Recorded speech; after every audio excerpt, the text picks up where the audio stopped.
Okay, and we should be live. Yes, it's counting. It's live. Have one viewer. Good. Hello and welcome to Chasing Ghosts. My name is Tara Smith. This is going out to both my YouTube channels, Chasing Ghost and Tara Smith's Kitchen. I have a special guest today, Amanda Zito of As the Magpie Flies, which I highly suggest if you haven't watched her channel to go and watch her channel. And I was just mentioning to her, I suggest people go back to the beginning, to the pilgrimage, and just continue watching. Watch the next video, the next video, the next one. It's an awesome journey. So other than that, I will let you introduce yourself. Well, you've already said my name, but it's my name's Amanda Zito. I've been Yeah. writing for a little bit over 10 years now. I've crossed the country 4 times. I firmly believe that the right bike for you is the one that you have, and you should take a trip now when you got the time and you can do it. Um, let's see. My mission is just to get people to spend more time outside because I think it's good for everybody. And whether you do that on a motorcycle, whether you do that hiking or whatever, the more time that you can spend outside, the better. That's something I miss about growing up because I grew up in the country. Mhm. My graduating class had 28 people in it. Streets in town, most of them were still graded with a motor grader, dirt Yeah. roads in city limits. They have a stoplight now. It was a stop sign then. Fourth through 12th was in the same building. And it was like culture shock going to the big city. And I miss the outdoors. I get to see a lot of the outdoors from the inside of the cab because my occupation, I drive a truck. Great window view, but you're Yeah. kind of stuck to the truck. It sort of becomes a prison on wheels. It's a padded cell on wheels. There's a reason the walls are padded. You can't. You're stuck to it. You can't really go anywhere. Beautiful scenery, and I would like to see the country from kind of a different point of view. And I miss going camping. I miss just being outdoors. I grew up hauling hay, working cattle, plowing fields, that sort of thing. And there's none of that to do here. And there's just that sort of contact with the earth, if that makes sense. Absolutely. Too much concrete, or there's too much concrete around me. And I'm getting ready to make my first actually long trip on a motorcycle. And it's about 520 miles to get up there. And the furthest I've went in one day so far is a little over 300 miles. So I'm kind of pushing as far as I've been. I've got 3 days off. I'm going to I'm going to my sister's wedding, and so it's like I'm driving up there on Friday. Her wedding's on Saturday, and I'm driving back on Sunday. I've got two motorcycles, which I'm very fortunate for that. One is a Harley Fat Bob, and the other is a Lowrider ST. Neither one of these are ADV bikes or anything like that. I do plan on doing some moto camping. I'd say the Fat Bob's probably set up a little better for that with the tires and everything. And I know going to work, I feel better on that motorcycle when I leave, that spot where you have pavement, but you have like that dust and gravel as you're going off onto dirt and gravel. It feels a whole lot better on the Fat Bob than it does on the Lowrider. It's like, okay, if I've got to go too far down a dirt road, I'm probably taking that one. And I'm trying to figure out how to set up gear, that sort of thing, bags. And I've noticed a lot of stuff, there's a lot of things offered that are basically Chinese, and you don't know if they're any good or not. You hear YouTubers, reviews, that sort of thing, and you wonder how much to carry, because you ask, and what is that, Avant Black? They make a tour pack for one of my, actually for both of the bikes. And how much weight can you put in there? And they're like 5 pounds or Yeah, it's not a lot. 15 pounds. And it's like, realistically, who's going to put 5 pounds in there? Yeah. So is there, I mean, there's things that I kind of consider crucial just because I've spent a life traveling, but I've got a fridge or at least a cooler that I plug in my truck. So I have more food options that I can carry with me. I've got cabinets in the truck. I have my bed behind me. I'm not setting up a tent. I'm parking a lot of this. I love parking on top of a mountain like Douglas Pass in Colorado. Like if you're going down from Dinosaur to Grand Junction, you're looking down at all the other mountains. You're far enough away from city lights that you can see the Milky Way, and it looks like you can reach up and just grab a handful of stars. And I absolutely love that. But I'm going to be going to these places and a motorcycle, and you can carry a whole lot less. And there's also the factor of the weight on the bike and maneuvering and that sort of thing. Is there anything that you would consider, okay, these are must-haves, and what do you think would be a limit on the weight? What's realistic? Because I see people with the bikes, they're just stacked up what looks to me way too high because I'm thinking of, getting into a curve or something like that, or how to maneuver. And it's like the weight is just up there too high. Yeah. First question, are you camping on this trip, or are you going to stop at a hotel or a motel or stay with friends or? I haven't made up my mind yet. Okay. There's some campgrounds that I can use.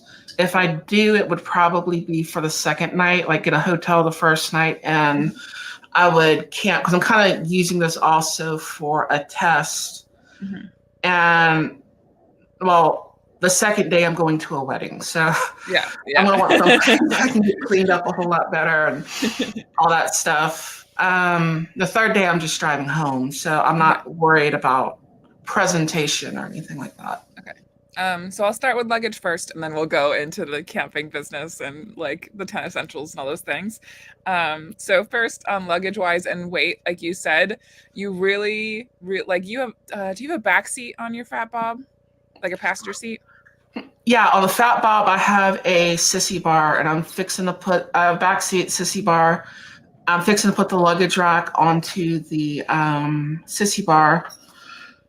There are a couple of packs I was looking at that would go on that luggage rack and stack to it, and then I can put something in front of it. So what I will say is that you would be much better off putting weight on your passenger seat than you would on any kind of luggage rack for a cruiser. Mm-hmm. Speaking from personal experience, I had a Honda Shadow for a really long time. And I did have a luggage rack on that bike, but any kind of luggage rack that is made commercially that you don't get from a welder normally is not rated for anything over 20 pounds. And that's like absolute max. So if you do put anything on your luggage rack, make it like a cooler or something, so you have easy access to food if you want it, and then put the majority of like the weight in like a duffel on your passenger seat instead of the luggage rack. That's my personal experience talking. A stronger place. Yes, yeah. You don't want any of like the like grand total of your luggage on the back of your bike to weigh more than 120 pounds maximum. Part of that is because most bikes are already kind of tuned to have like the lightweight of a passenger on the back. And so ideally it would be around like the 120, 130 pound range. Anything over that, you're going to have to adjust your rear shocks so that they're not compressing way more with all the weight on the back. And so to try to avoid that, like the happy medium is like in that like 100-pound range. Like if you can keep it there, especially with such a short trip, you should be totally okay. Yeah. Also, what I will say is like absolutely get like saddlebags for your bike, like totally. I would personally avoid Tour packs and just get a waterproof like roll top dry bag. It's going to be way more versatile. And then that is what you're going to put on the passenger seat of your bag. And so that will hold, if you're going to go camping, that's what I would put all of your camping equipment in. Just like a duffel or a rucksack, that sort of thing. Yes. And you want it to be waterproof for sure. Or I was thinking something like that, but maybe that has like Molly stuff like that on the outside, because then you have loops that you could tie stuff to. Absolutely. You part of the reason that you want the bag itself to be waterproof and not put dry bags inside of the duffel is because, from my experience, if you get a duffel that on the outside is not waterproof, that material is going to kind of soak up moisture whenever you go through a rainstorm. It's different than like putting like a bag in the back of the truck or something that isn't totally waterproof and it gets kind of damp. It's totally different, like the amount of moisture that is hitting your bags when you go down the road in a rainstorm. Obviously, ideally, you wouldn't be in a rainstorm, but we always want to plan for everything being wet and then be perfectly happy when that doesn't happen. My helmet's still wet, and so is my hair. So that's from today. I wasn't planning on it. I met a friend for breakfast and then came home. One of the things I kind of do, well, I used to do when I'm worried about any of my stuff getting wet, I've always got big black trash bags somewhere. Yes. And what I have a tendency to do is to pack my stuff in a big black trash bag inside of a big bag. And then it's like too many uses for the black trash bag, and it's like a extra way of helping keep your stuff from getting wet. Yes. Because nobody wants everything wet. And then, if you're setting up, camp and stuff like that, and you're thinking, you're wet, what have you, and you're like, I just want to get into some dry clothes. You don't want to open it up and, okay, well, no, my clothes are wet.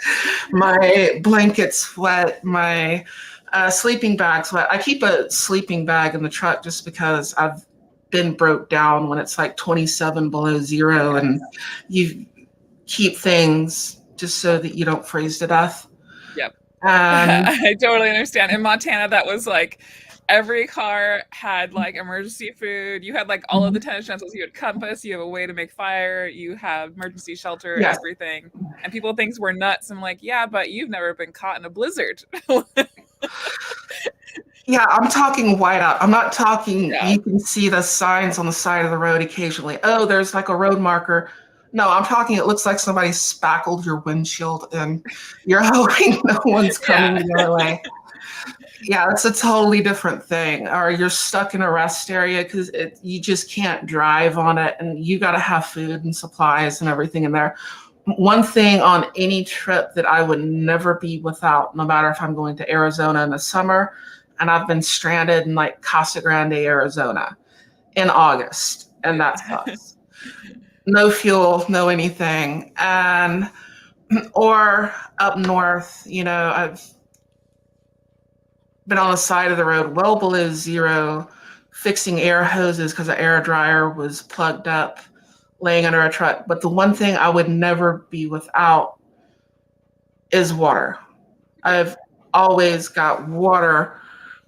Too many uses for it, and it's just probably one of the most crucial things. But then carrying water on a motorcycle, and I realize a lot of these questions you've answered in your videos if you go through them. But there's also the movement of the water. And like, how much water would you carry at a time, and how would you prevent that? Because I'm thinking, curs are obviously an issue. Something happens, an animal runs out in front of you, what have you. I pull a tanker for a living. I'm used to things sloshing around. And what's the best for like carrying water for your trip? I personally carry 4 liters of water. That's what I do now after many different iterations. I carry a Zito Summit water cell that is 4 liters. So the water cells they kind of hold their shape a little bit better than some other kinds of dromedary bags. And they do have a couple of like little strap points that you would be able to strap it to the outside of a bag. I don't normally carry dromedary bags inside of a different bag, just in case like the seals on the cat fails, so like anything like that. So I carry 4 liters of water personally. Another thing that you can do, if you don't want to carry a dromedary bag, is get a hydration backpack, and make sure that it has 2 liters of water. Unfortunately, that does mean that you're putting that weight of the water on your shoulders, which can be definitely be an adjustment. However, it does also encourage you to drink water while you're riding, because it'll have a hose that you could just like stick up through your helmet. And I'm sure you are aware, driving multiple miles in a truck, hydration while you're driving is so important for your concentration. And a huge thing that I've noticed, like riding with other people on longer trips, is that they just don't drink enough water. Like we get to a stop and I'm okay because I've been drinking water the whole time. And for whatever reason, like maybe they don't have a hydration backpack, or they just don't have a way to drink water while they're riding. So when we make a stop, they're much more exhausted than I am. And their concentration is definitely waning. So staying hydrated while you're riding is very important, whatever way that you choose to do that. There are tank bags that have hydration bladders in the bottom of the tank bag, so you can just pull the hose out from the tank bag, so it's not on your shoulders. There's also a thing called a moto jug, and it's literally motojug.com, and they make like a little case for like 1 gallon. Oh my gosh, like a hydro flask, essentially, like what, and then you attach that to your passenger peg, and then the hose comes up the side of your bike to your handlebars, so you can just grab it and drink that way. I have a moto jug now. It's wonderful. It keeps the weight off of my shoulders, but that is also just like another investment point, because I think the moto jug itself is like $90, and then you also have to buy the 1 gallon jug. But the dromedary bags will sort of collapse down as the water goes down, correct? yes, it will. Yes. Because what I'm thinking of, and probably just due to my occupation, is you've got a big jug of water, or like I've got a big, I've usually got like a case of water. I've got a 2 gallon water jug that I keep in my truck. Mm-hmm. Well, as that goes down, you're going to get more sloshing side to side. Mm-hmm. I'm just thinking, preventing the extra movement that you're not planning for, sort of thing. And that just, if you strap the dromedary bag down tight enough to your bag or whatever, like that movement isn't going to be as dramatic as you would experience at a tanker behind you, if you get it. Like that slosh back and forth is more dramatic in your gas tank than it will be in a dromedary bag on your back seat. Yeah, I'm trying to limit as much of that as possible. I'm not going to be getting hit in the back with 45,000 pounds of some liquid, which is what happens to me at work every time someone cuts me off, and that's a lot of fun. But okay, the Fat Bob does not have saddlebags on it. Okay. There's a pretty good sized, what do they call that bag? Just that single one.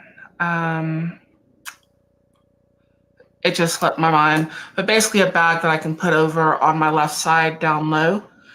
And to put like saddlebags on both sides, I would have to change my exhaust, and I might have to change my lights depending on how they mount, but I'm pretty sure, well, I'm definitely sure I can put like, a big duffel, rucksack, roll bag, that sort of thing. I can put that behind me, and I'm pretty sure that'll feel good on my back. Okay. When down the road, having something to lean on. Okay, if you don't have saddlebags already, I would just get a 40-liter duffel bag and put that on your passenger seat. Do not mount it vertically.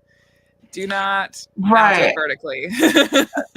That's what I was, because you see everyone mounting it stuff, straight up and down. I'm like, I'm trying to keep the weight low. Ideally, you would like, so if your bike is facing this way, your duffel would face this way on the back. Right. Yes.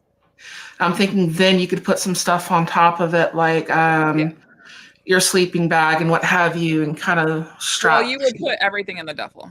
Everything goes in the duffel? Yes. So if you get a 40-liter dry duffel bag, there will be plenty of room for your sleeping bag. Like in the world of motorcycle travel, everything that you need should be able to fit in a 40-liter duffel. Obviously, I pack a lot of extra stuff just because I'm filming all the time. Mhm. But I do, like for a trip like that where you're going to be gone for like 4 days in total. I'll be gone 3 days. Okay, you should be able to fit everything in that 40-liter duffel. Yeah, Um, for that trip, I could probably fit it in less than that. I was just thinking more, future longer things yes, and yeah. camping, that sort of stuff. The other thing is you cook a lot, and I like the um, aversion to restaurants and motels kind of, trying to do things without, checking into a motel. Sometimes things happen, you break down. Mhm. That's just life. I've been broke down everywhere you could possibly be broke down at this point. I've been traveling for 25 years. Mhm. It happens. It's not if, it's when. And you cook a lot of your food on the road, and I have a cooking channel. I do a lot of cooking. And the food storage situation, where there's some things like I like using, pretty fresh ingredients. There's a couple spices I'll bring, but a lot of times I've got like carrots and garlic and onions and stuff. And some of those things, especially onions, if you seal them off and you put them in a bag and it's hot and they're in there for a while, Yeah. yeah, they're not going to be very good. What are your solutions to that? I think you stop every so many days for more fresh food. I actually, if I'm going to eat fresh food that night, I buy it that night. Just stop in the local store before you're going to camp. Um, Yes. They're like root vegetables, will be fine. Like carrots, broccoli, like potatoes, those things are normally fine. Shallots are fine as long as you don't seal them up. They're just like they have airflow. yeah. Um, I find shallots much easier to cook on the road than onions, just because like it's a better portion for a single serving. Um, and if you're going to be bringing a bunch of extra kitchen stuff, then like I would definitely go that route where like you have the duffel for all of like your camp, your clothes, and then you have the cooler for like food. And you will end up with like one more smaller, like maybe like 15-liter dry bag for your kitchen equipment, because you don't want that to intermingle with any of your camping stuff. You don't want any food smells on your camping stuff. Um, uh, but yeah, we're definitely getting into territory that you might need to start thinking about getting saddlebags for that bike. Because like you don't want to stack anything on your passenger seat that's going to be higher than your shoulder blades, like on the back. Um, but yeah, so I would personally just stop at grocery stores on your way to camp, like an hour or two before you get to camp, and pick that stuff up that night, use it up, and pick up food the next day. No higher than your shoulders. No That higher than your shoulders. makes a lot of sense. I think, maneuverability, especially just things happen. Dogs run Yeah, out in front of yeah. you, everything else. And realistically, if I've been in an accident, try to avoid having that happen again. If it happens, it happens, but do your best to prevent it. And pretty much any town that I've been in has had some place that, you could at least get, basics, potatoes, Yes. something. If I've got potatoes and some bouillon and maybe a spice or two or something like that and a way to heat water, I can make something to eat. I'm like, Um, if I can find fresh produce in the middle of nowhere, Wyoming, you can absolutely find fresh produce between Oklahoma and Texas. You'll be fine.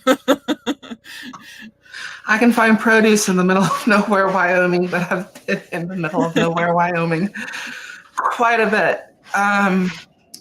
One of the places I would love to go in a motorcycle, and I've been hundreds of times in a truck, is You know those tunnels and stuff from like Thermopolis to Worland? Yeah. I would love to ride through there and just have a camera and film. Some places I'd love to do is that, or what is that? Is that 2 or 12? I think it's 2. Goes across the northern side of Montana. It's two, There's yes. Yeah, there's this one place. I was delivering motorcycles and snowmobiles out of Roseau, which is Yeah. Polaris, Roseau, Minnesota.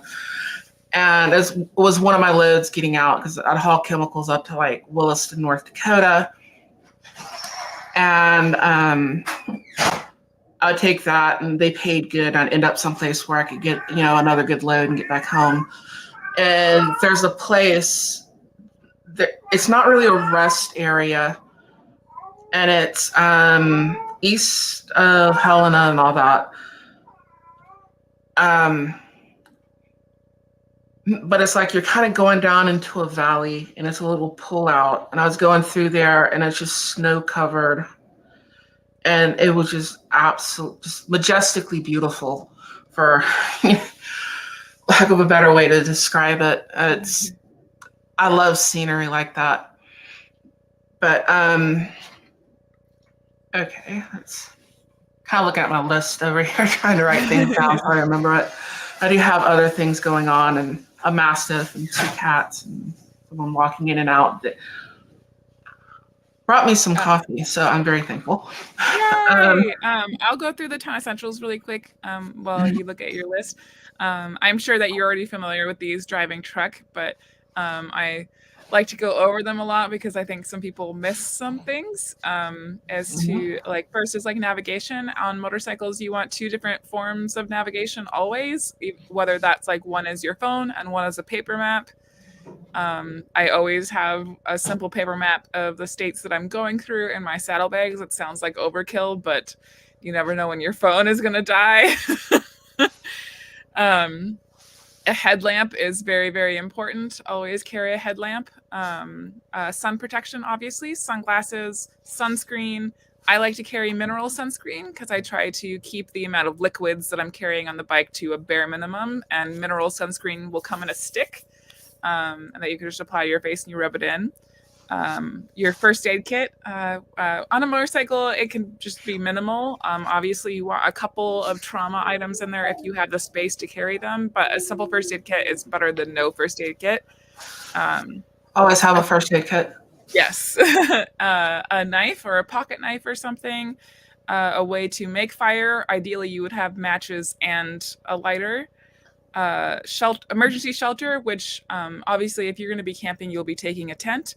But even if you aren't a camper, for like other people listening, even if you aren't a camper, get an emergency blanket and like an emergency bivvy. SOL makes very compact emergency bivvies that will easily fit into your kit. That way, if you get trapped on the side of the road somewhere and you have to spend the night there, you have a way to maintain your body heat. Yes. Extra food, always carry like snacks. We're living in the wonderful age of energy bars that last forever, or even if it's just like a bag of nuts or something that you always have on the bike. And we already talked about hydration, which is wonderful. Those are the big ones that I wish that everybody had smacked into their brain before they start motorcycle traveling. Yes. And before I hit on a few of those, there was a comment in here. I haven't been catching the comments. I've been paying attention to the conversation.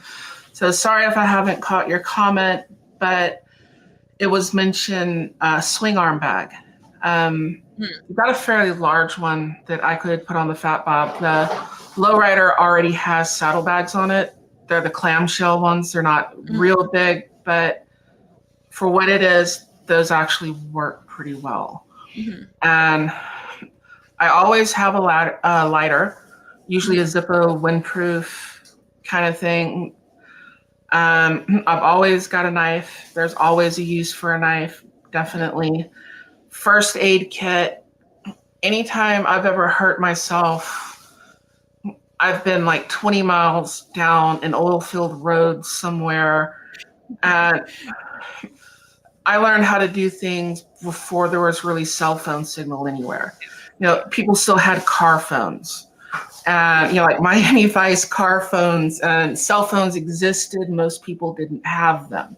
Yeah. GPS wasn't a thing. So I had Randall McNally, Federal Motor Carriers Atlas. And I call it my antique GPS. It's been around for a few thousand years, paper map.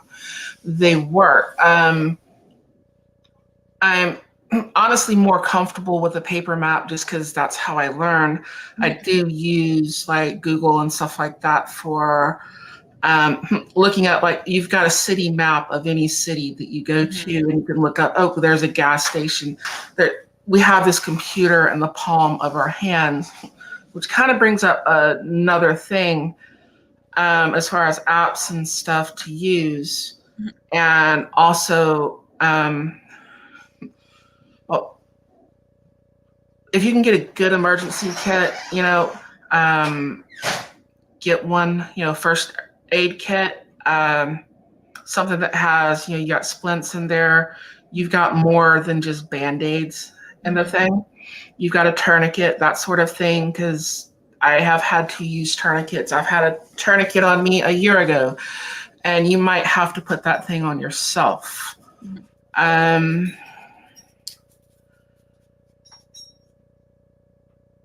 Yeah, it's definitely have first aid. Oh yeah, navigation. Emergency navigation and emergency calling, that sort of thing. You get hurt out in the middle of nowhere. You have to call for help. There are still places where, believe it or not, there's not really any cell phone signal, especially when you get away from the interstate system. It's better than it used to be, but so what do you do then? You need to call for help, because in the old days, we waited for a sheriff or somebody to pull up behind us, and we're like, hey, can you take us to a payphone? But you may have an emergency. Is there an app? Is there a device that you can use to call for help where people can find where you're at? I use a satellite messenger. I have the Garmin inReach Mini. For a lot of years, I had the Garmin inReach SE Plus. I'm pretty sure you can find the SE Plus on eBay used to find a more affordable option, because satellite messengers are expensive. They do require a subscription plan. I think the subscription plan that I have for my Garmin is like $34 or $35 a month. But that allows me text messages with my family, not just an SOS button. There are personal locator beacons that are essentially just the SOS button. If you use the personal locator beacon and you push the SOS button, the cavalry is coming for you, and it will be expensive. But that doesn't require a subscription plan, so it's kind of a trade-off there. I like the inReach because it allows me to text my family or somebody else to come and get me, not just search and rescue and the police department and all of those things. So you have options of, okay, we don't need to bring the cavalry, but we might need to bring a wrecker. Exactly. Like Much better. So the satellite messenger has the SOS button, but it also allows you to text out when you don't have cell service. And the inReach Mini is too small for you to text on the device itself, so it uses your phone to write the text message, and then the satellite messenger acts like an antenna and sends that out. The inReach SE, you can text on that, so you don't necessarily have to have a working phone to text out. It's a much larger device. Garmin still makes the larger Garmin Explorer, which you can text on. You don't have to have your phone to use that. There are other devices. I'm just speaking from personal experience working at REI. There's another device called the Spot. We experienced a few customers come in that said that they were in a bad place and they had to hit the SOS button and it didn't work. So I try to steer people towards the Garmin because it has a very long track record of being very reliable. The Garmin's like SOS, they have a huge SOS network all over the world. So I just kind of try to steer people towards the Garmin. I did have another device called the Somewhere, like Somewear, and I really love that as well. But there's no screen on that; you're using your phone. However, they've been sold out for a really long time, and when I broke mine, a truck ran over it actually, and I couldn't replace it because they've been sold out. But that's another device to like keep an eye out on when they come back in stock. But the Garmin, in my opinion, is the most reliable of the stuff that's out there right now. There's another device called the Zolio, and I don't have a lot of experience with that, but I know that Moto Camp Nerds carries that as well. Okay. Is that like a yearly subscription at that, or can you just subscribe to it for a small, like say this summer you're going on a vacation, you're gonna go ride down in Baja or something, or you're gonna go out in Colorado or Utah, something like that, places you've been, and you're only really gonna need it for like 2 or 3 months. You So have to subscribe for a year. the Garmin, you sign up quote unquote for the year. Like the $35 is what you get charged a month, but you can pause your service. So like you sign up, you immediately start paying, and then you'd be like, I can pause it for however long you're not going to use it and restart it as you need to. But the contract is for the year. The contract's for a year. Okay. Yeah. I have nightmares of old cell phone plans before. when, Yeah. yeah. Especially anyone who's ever lived in like rural areas and stuff when they came out with those and figured out everywhere you use your phone is roaming, you know? Yeah, I got you. That's the way it was in the bitter as well. Yes. Let me think any place else. We've got navigation, we've got that. Okay, tools to keep on a motorcycle, because one of the things I'm building right now is a tool roll. And I actually did go to school to be a diesel mechanic in 1994. So that's a long time ago. And very familiar with working on things. I think one of the reasons my boss sends me up north to Montana and North Dakota and all that is that I can get the truck home, I can work on it, I can bring it back. And I think anyone, you don't have to ride a motorcycle, you don't have to drive a truck. Have some basic knowledge of what's wrong with your car. If nothing else, just so shops don't screw you over, Yes. you know. And some of them have like no idea what, huh? It's much faster if you can communicate to your mechanic what the problem is instead of them having to start from square zero to figure out what's going on. Oh yeah, yeah. And sometimes they have no idea what's going on either. And it's like they send you down this wild goose chase thing with them while they're spending your money trying to fix your vehicle, you know? And, you know, you should be able to change tires, plug tires, stuff like that. And what tools, what gear like that, like I already mentioned, plugs and, you know, those sort of things, what do you think would be essential to carry on the motorcycle? Well, I would start with what I tell everybody, even if you aren't mechanically inclined, is to go through an oil change on your bike. And you like every wrench and tool that you use to do an oil change is what you would start by putting all of those things into your toolkit. The other thing that I did is that like I went around on the bike and I fitted wrenches and screwdrivers and Allen wrenches to like every exposed bolt or screw on the bike and took all of those things with me. So ideally your kit should be customized to the bike that you have. Um, those kinds of things, but also like you said, you need a plug kit, and depending on whether your bike is tubeless or tubed is whether or not you need to have a patch kit or a plug kit specifically. Of course, it doesn't do you any good if you have a plug, but there's no way to blow up your tire. I know a lot of people like the little air compressor things. I personally like to carry like a portable air compressor that you can hook to your battery and will put air back into your tire. It's much more efficient. I think personally, and there's less trash involved, which I'm a fan of.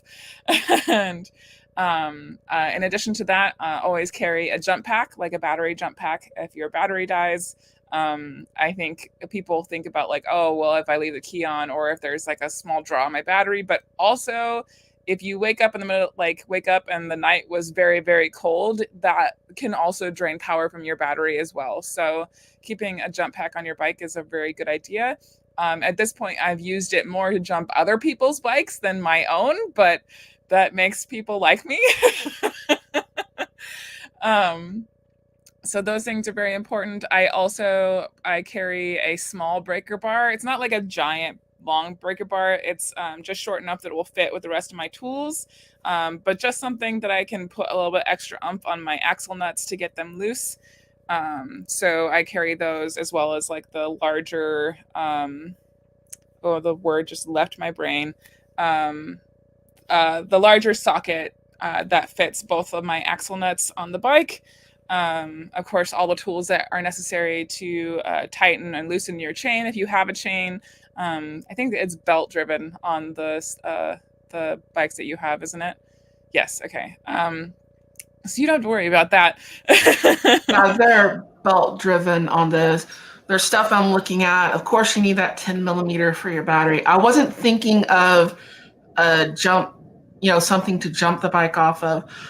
I've been looking at the little portable compressors and what would fit on the bike. And they have the small ones. I don't know which one would be the best. It's like you kind of have to take reviews done online with a grain of salt, especially, Absolutely. people are being paid to promote a product sort of thing. It may be good, it may be bad. You just kind of got to figure that out and try to figure out what the best ones would be. But I wasn't thinking something to jump it with, it's. I mean, even if you carry just like one of the smaller set like motorcycle cables. So if a car does go by, you have a way to jump the bike because not everybody carries cables. So even if you only make room to carry cables, that's totally okay. I just personally always carry a jump pack now. And, it also doubles as a battery bank. I don't use it as a battery bank because I want it to always be fully charged so I can jump my bike. But most of Right. them do have the ability to be able to plug your phone into it as well in an emergency situation if your phone is dead. Right. Both of my bikes do have the USB port thing on them, which is awesome. And they're already set up with the plug going to the battery for the other way to plug stuff into them. And that makes sense. Every vehicle that I have jumper cables in them. So if the battery goes dead, something you can jump it. Yeah. Most people in this world still are good people. Yes. What I've found, there have been a few instances over the years of people that they give you bad vibes, and Yeah. I would say listen to that. Listen to your gut. That's a lesson I kind of learned the hard way and, over time. But most people are good. Most people will help you, you know, like, can you get me to a payphone? Do you know of a wrecker service? Do you know of something? Can you give me a jump? Hey, I need gas, that sort of thing. There's still more good in the world, or at Definitely. least I like to believe that. You know, and yes, definitely battery. I can listen to this later instead of writing it down, but it's like a memory thing. I I got write you. stuff down and I remember it. Um, the cooking gear that you use. Mhm. Um, I like your little spatula and stuff. Um, what is your suggestion for what to carry? I tend to make a lot of like soups and stuff like that. Um, are there things that are actually collapsible or like that a decent sized pot that I can fit everything into because we're talking about storage space at this Yeah. point. So I use the Cia Summit X Pot. I have the smaller of the two. There is a larger one if you think that you need the bigger one. I've always used the smaller one. Um, You can fit in my in my experience. I also carry the Alpha Pan because ideally you wouldn't be sautéing things in the X pot. It's not recommended by Zito Summit Mhm. because the walls are silicone, which is heat Mhm. resistant and safe if there's liquid inside the pot. But there is always a chance that you may damage the pot if you're just sautéing things in it without liquid also in the pot. It's not saying that I haven't done that. I'm just saying to cover my butt. Ideally, you would not do that. I have the Cedar Summit Alpha Pan. I think I have the 8-inch version, and then the X Pot fits inside of that. And then inside the X Pot, I also have a kettle and a cup. Mhm. You don't have to also carry a kettle. Obviously, the X Pot will boil water just fine. I just like doing that so that I have the kettle to just boil water, so there's not like food taste in my water, if you know what I mean. Um, Have something separate so things tend to pick up the colors and flavors of whatever you put in them. yes. Yeah, it's not a cast iron skillet. You're not wanting to transfer, you're not seasoning it. Yeah, exactly. So I have the alpha skillet, and then the X pot and the X kettle, and then I put the X cup inside of that. If you wanted to change it up, you could also just like totally just carry the X pot. Mhm. You can carry there's an X bowl that will fit inside the pot and the cup. If you want to do it that way, that's totally cool. But those things will all fit together. Um, A lot and of they times I'm starting off with like, okay, I've got a little, a clove of garlic in here. Now I'm adding onion, now some carrots, now, you know, yeah. and then I'm adding the stuff in and put some potatoes. And, people who've watched my channel, they kind of know I'm starting with that. Or there's things that I wouldn't be able to do if I was at a campsite just based on what I can bring with me and what I can't. But there's so many options. There's a lot you can do with like one good sized potato Yeah. and some water, rice for what you get compared to your how much space it's taking up. Rice is definitely something I would carry, because you get a lot out of that and you can add stuff to it. You can have like a little can of mixed vegetables and stuff, things that you can add, and you're basically making rice and heating that sort of thing up. Lentils are also a very, very friendly thing and Mhm. is packed with protein so that you don't have to cook raw meats at camp.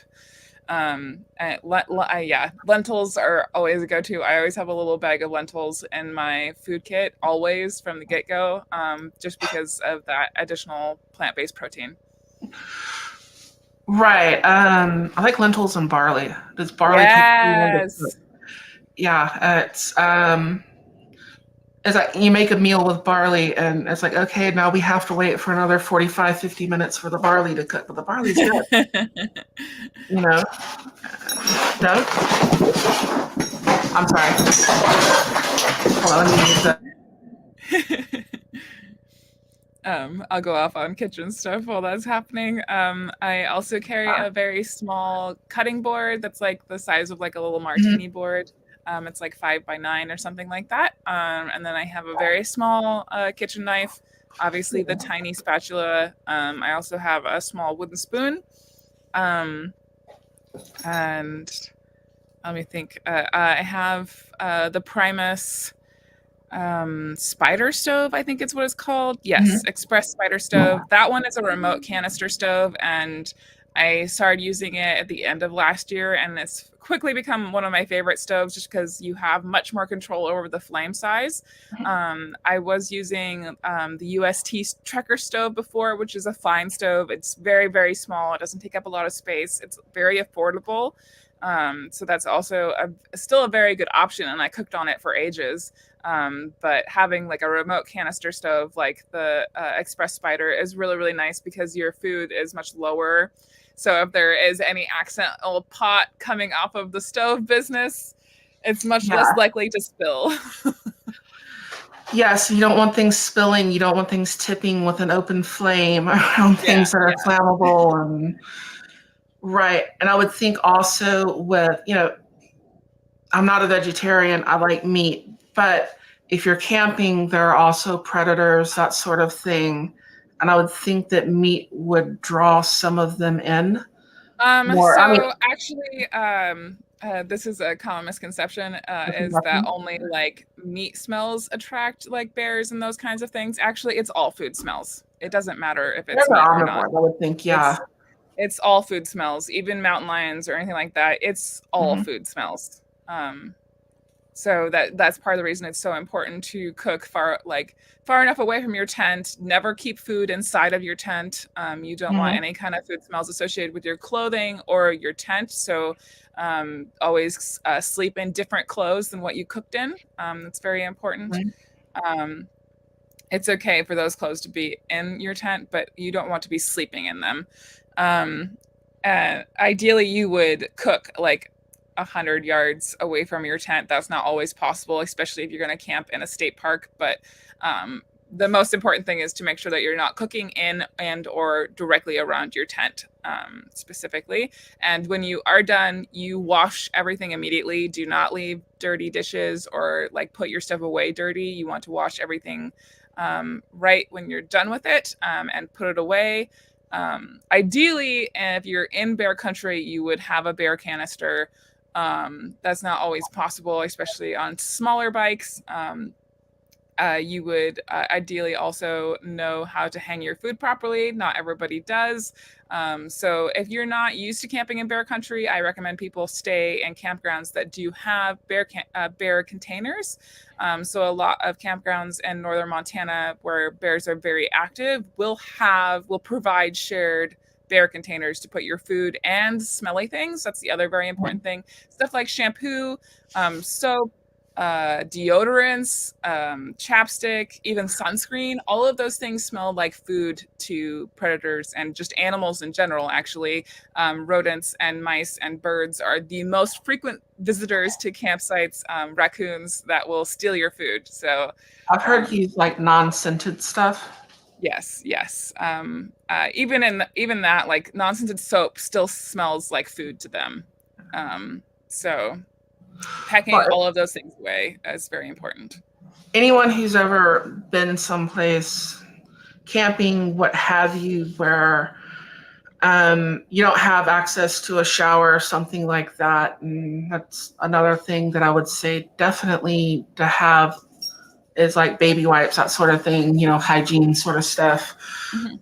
But you smell someone walks up who's had a shower recently and you can smell the soap. I Yeah, mean, yeah. just human to human, you can Yeah, smell that. don't use flowery soap when you're gonna go camping. Right, right. Also, it's like not just even just for that, but it also attracts mosquitoes like hella bad. Yes. What do you use for mosquitoes? Down here, it's like Deep Woods Off is pretty much what you have to get. I live in the part of Texas that's swamp. Down in Southeast Texas, we have alligators, we have hogs, which will both eat you, and a lot of mosquitoes and snakes and that sort of thing down here, which um, If you use citronella soap before you leave, mhm, that's ideal. Growing up, I honestly just like rubbed like Avon Skin So Soft body oil all over. It's very effective, especially to deter spiders. We used to rub our walls down with it, but not everybody has access to an Avon lady. Um, mhm, Wash your body in citronella soap before you leave for sure. I personally use Ben's 30. It's actually tested in the Mountains in New Hampshire. I really like that. It is DEET, unfortunately. But like the lemon all natural stuff that you see at like REI and big box stores does not work. yeah, it seems like the things that work they all seem to have DEET in them as far as the um, chemicals go. And then there's one other thing that I was going to say, but I have to look it up really quick because I want to make sure that I'm saying it correctly. Um, let's see. Permethrin is a very, very nasty chemical but I treat all of my clothes and my tent with it before I leave. So permethrin is a nasty chemical that you don't want to be in contact with your skin. So you don't want to spray it on yourself, and you don't want to spray it on clothes that are going to be rubbing against your skin directly. But I will spray my riding gear with it. It's one of those things that you want to do at home before you leave in a very well ventilated area, either in your garage with the door open or in your backyard, like on a line or something. So you spray the exterior of your gear, let it dry completely, ideally over 24 hours minimum. Before you touch it again with your hands. Mm-hmm. So I spray all of my exterior riding gear. I will spray my puffy jacket with it, my rain jackets with it. And then I spray all over my tent, the rain fly and the body of the tent. And I've never had a spider inside my tent since I started doing that. So that's a great thing to do. Picardin is the thing that is sometimes mistaken for permethrin. And they're very, very different chemicals, so it's very important to keep them separated. Permethrin is the nasty one. Picardin is the nice one that you can actually rub onto your skin. Picardin will come in lotions sometimes, and you can rub that onto your skin. It's also a bug repellent. I've had good results with it, like in an area where the mosquitoes are pretty mild, like Wyoming, it was fine. Like Washington, it was fine. It wasn't in Idaho, so. It's weird how some of the bugs are. Like down here, mosquitoes, it's not the big ones that you see and that you can hear flying across the room that you have to worry about. It's these little bitty tiny things that you don't even know bit you, Yeah. and they will eat you alive. We've also got fire ants down here that usually kill 2 or 3 people every year. It's usually an older person mowing the grass that like falls into one, but we'll get 3, 4, 5 foot tall out in the woods, fire ant mounds, stuff like that. I was bitten quite a bit by some kind of biting fly that they have out in New Mexico. Oh yes. I think New Mexico also has horseflies because that sounds like Yes, they do. kind of Big horsefly. horsefly. Yeah. Horseflies I was used to, but this is like the smaller biting fly thing, and it turned out I was allergic to it. Oh And gosh. I ended up, I didn't know I was. I knew I was allergic to wasps, which I'm allergic to wasps. One of my sisters is allergic to ants, and they have similar, I don't know if it's venom, poison, what you would call it, but they're very closely related, and so is their thing. Mm-hmm. And I ended up having to go to the hospital, and I'm in like this, basically I'm going into a panic attack because I can't breathe as I'm coming through the door of the hospital because everything's closing up. And I probably need to get another, what do they call them things? The needle for allergic reactions. Oh yes. I know what you're talking about. I'm supposed to have one of those, but I never do. One of those things, because it's like at one time it's like, okay, they want $500 for it. Oh, they want $700. Really? This thing that you have to have? How about I stay away from wasp? So yeah, if there's something like that, medication that someone would need, I would say definitely bring that. It's weird how things slip your mind. What the name is to something, it's like, I would have just told you. You know, sorry about the commotion earlier. Like I said, I've got a Mastiff and I've got 2 cats. And every once in a while, you remember the Tom and Jerry cartoon where you have the lady chasing the dog, chasing the cat? I don't think we have any rats, but they're going around. Every once in a while that happens because the cats will tease him and they'll act like they want to be his friend, and then they'll swat him in the nose, and then they go around and around. So how much time? I don't know how much longer you want to go. We'd said like 30 minutes, an hour, so I can go longer if you want, but the only other thing that I will add really quick, because we didn't really get into the camping gear situation, is just to make sure that you have a tent that has a separate rain fly. You don't want a unibody tent. Like Walmart and big box stores like will have quote unquote summer tents where like their rainfly is like a tiny square of fabric that goes over like the very, very top where there's vents. You don't want a tent like that because the moisture is going to build up really, really bad on the inside. It's fine for like if it's going to be like 60 degrees that night, but you don't want anything colder than that. So ideally you would have a tent where the body is mesh and then you have a separate rainfly that goes over the top, especially in worst case scenario where it's going to rain that night. So ideally you have that kind of tent, and you definitely want a sleeping pad in addition to your sleeping bag. I didn't realize that it's not common knowledge. I grew up in Montana. We camped all the time. So of course I knew that you went camping with a sleeping pad, because why would you sleep on the ground? Right. A lot of people are like, oh, I'll just get a sleeping bag. And okay, the ground's kind of hard. You might want a pad, and also for like regulating your body temperature, that sort of thing. Yeah. And also like sleeping bags temperatures are rated with an insulated sleeping pad. So if your bag says that it's rated to 40 degrees, it's only rated to 40 degrees if your sleeping pad is rated with an R value of 4 or higher. And so like if you get something like an Intex air mattress because it's cheap, which I definitely did when I started, there is no insulation in those kinds of air pads. So the air in that sleeping pad is going to suck the heat out of you. So you definitely want to check your sleeping pad's R value specifically. And if there is no R value, it means it's 0. Right. So ideally your sleeping pad would have an R value of 4 minimum. Yes, and Mark said an EpiPen. That's what I was trying to think of. That's what I'm supposed to have that I don't. It might be a good idea to get one, just because I know I'm allergic to wasps. I know I'm allergic to whatever kind of fly that was. I didn't figure out what it was, but some kind of biting fly they had out there. And when you can't breathe, you'll end up, you just go, it's a fight for life kind of thing. Yes, definitely. Everyone will do that. Let me think, is there anything else? Oh, the tents. Would you suggest one that you actually set up all the poles and everything? Or, because I've been looking, they have like, what is it? The 3-minute tent, what have you, and it all folds up and it pops out, or, that's not going to have all the layers and everything that you need.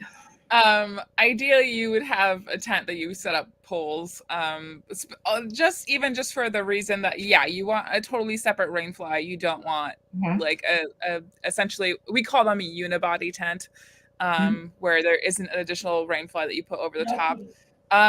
Partially just for size on a motorcycle. Most of those like pop up tents where it's just like you pull up and it makes a tent, or even like the ones that you roll out and they like pop up.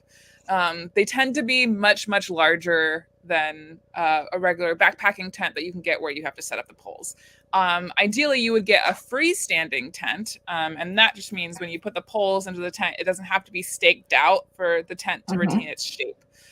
You want a freestanding tent mostly because there are a lot of state park campgrounds nowadays that like they make a tent platform, so there is no way for you to stake it out into the ground.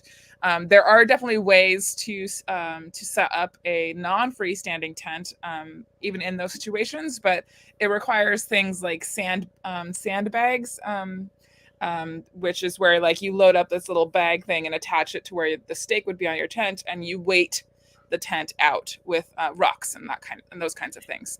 But yeah. What about apps and stuff for finding the places to go, finding the places to camp, where it's legal for you to camp?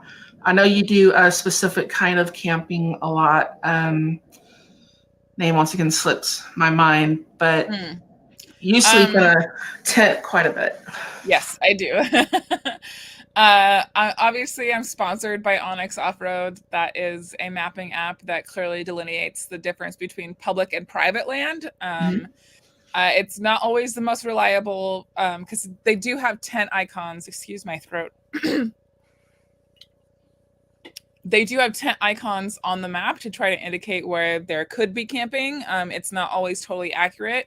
But I like Onyx because it very clearly tells you if you are on public land or if you're on private, and that's not always super clear, especially when you get into those hazy areas of national Mhm. forest, especially in the Midwest, where it's like, am I on public land or am I not? I don't know. So that's a really excellent tool.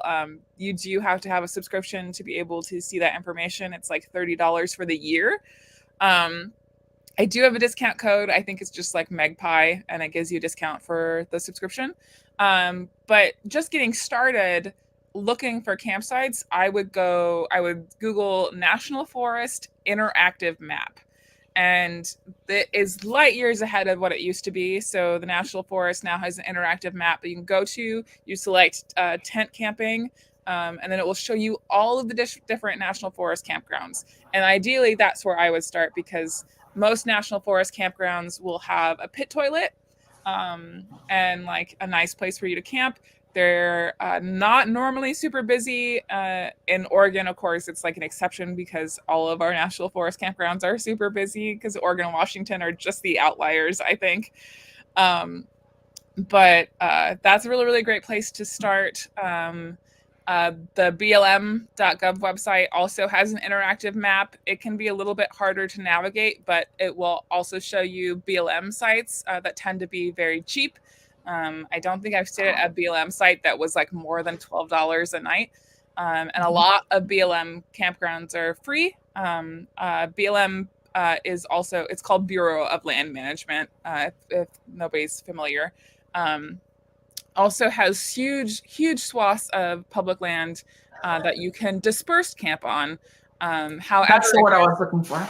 if you are not familiar with all of the regulations that go along with dispersed camping, I very respectfully ask people to stick to campgrounds, because there are a lot of rules in terms of like where you can camp, like whether you like, and you can't set up a fire pit when you disperse camp, despite a lot of the things that you see online. When you disperse camp, it is, the idea is to go there and camp, and nobody knows that you camped there. Like when you leave, there is no mark on the land that shows that you were there. So you can't set up a fire pit. You literally go, you're dry camping. You have to bring everything in, and you have to take everything out. There's no there's no trash. There's no bathroom. Ideally, you would carry what I call a WAG bag, which is essentially like a bag that has some chemicals in the bottom, and you pee and you poop in that bag, and you take it with you. Especially in a lot of BLM areas, they're in very sensitive wilderness managed areas. That, like, if you dig a hole and you poop in it, that poop will not degrade for the next like 3 or 4 decades. And it's not good. It's not good. They find fossilized like Viking poop from Yeah. 1,000 years ago. That they studied to study the diet of what they were eating when they were settling, making settlements in Ireland and stuff. Yeah. So, yeah, that stuff can stick around for a while. And depending on what state you're in, like one of the problems with Texas, and I love Texas, but we do not have a lot of public land. Yes. A lot of the land here is still owned by the families that owned it in 1834. And you're not just going to go drive 5 miles down some driveway and knock on something. You can get shot. This is Texas. But we do have a national park system where I do have a couple close to my house. I live near the Big Thicket National Swampland Preserve. I have the Sam Houston National Forest. I have a little one 3 miles from my house that is a little national forest land. And that's probably where I'm going to do my first, for lack of a better term, it's kind of like trial runs where, usually I have like a Sunday or a Saturday and a Sunday off. Every once in a while, I'll get 3 days off kind of thing, holiday weekend. I work for a living, and that one's close. If there's a problem, I need to go somewhere, I know where everything's at. If I'm running late, it's not as big of a deal. I'm not in as much of a rush. It's 5 miles down the road, and they have the covered awning things. They look like a big A-frame with a floor, and it's basically screened in, so you don't necessarily have to have a tent. And but you do want the screens, that's for Yeah, sure, or you're yeah. going to get ate alive here in the summer. And And Texas has also just like a really wonderful state park system. Um, that was like the big thing that I took away when doing research for the cross country trip is that Texas's state park system is incredible. And I really appreciated it. Also, there are a lot of sites in Texas for the Army Corps of Engineers, and they also have areas where you can camp. Um, that's a good resource as well, in areas where there's a lot of privatized land, like Texas. yeah, it's a lot of it's privatized. Like most hunters down here definitely know because they have like a shared system where people Mhm. let people go on their land and hunt and what have you. Because the land that's offered publicly for doing something like that, you don't want that many people in that small space with guns shooting and you know at anything that moves. I don't trust a lot of them. And we do have wonderful places like Big Bend, places. A lot of them are you're going to go off the road a ways. They're away from the interstate. A lot of Yeah, the better places to go. You'll see like 14-foot restrictions. You don't want your car yeah, longer than yeah. that. That's some of the better ones. But I'm sure I've missed something. Thank you so much for coming on. I've kept you longer than an hour, which I'm trying to keep these things to around an hour just because I don't know, at a certain point, it starts to peter out when you're talking back and forth from what I found. And that may just be me and my inexperience doing this and trying to keep it from doing that. But thank you so much for coming on. Of And course. anytime I have a chat, you're definitely welcome. I love your channel. And for in case anybody didn't catch it earlier, um, please subscribe to her channel. She's obviously much larger than my channel, but go back to the very beginning, to the pilgrimage, watch it from there. It is an Or amazing or journey. you could just start or you could just start in 2020. That's totally okay. Well, she wants you to start in 2020. You can start in 2020. It's just, I like the whole journey. So, but it's an excellent channel. I listen to it when I'm driving down the road. Thank you so much for being Thank you on. for I having appreciate me. it. Yeah. I'll probably send you messages if I run into problems since I am a patron. Yes. I Yeah. can I was send you a just going to message. say thank you for being a patron. Yes, you are very welcome. And if I run into any problems or questions, I'll probably send you a message on there. But Absolutely. that is a whole lot right there that you've already given me and a few things that I didn't think of. Yay. So thank you so much. Thank you. Do you have anything else that you would like to add? I think that's good. Just like That's good. go out there and have fun. In worst case scenario, most of that stuff you can buy along the way if you forget it. Also, always bring extra straps. Definitely bring extra straps. Definitely. I usually have a roll of like twine rope, something somewhere in any vehicle, zip ties, stuff like that. Just that stuff is way too useful. You Yes. know. Ideally, you would have like an extra set of rock straps or like nylon straps with buckles. That seems Mhm. to be like, in my personal experience, is the best tie downs for motorcycles. But yes. Coolness. Well, thank you so much. And one of these days, I will figure out a better segue to end a broadcast. I just haven't figured out how to do it yet. So I'm going to push the red button up there in the top right of my screen. And thank you everyone for watching. And I will catch y'all later.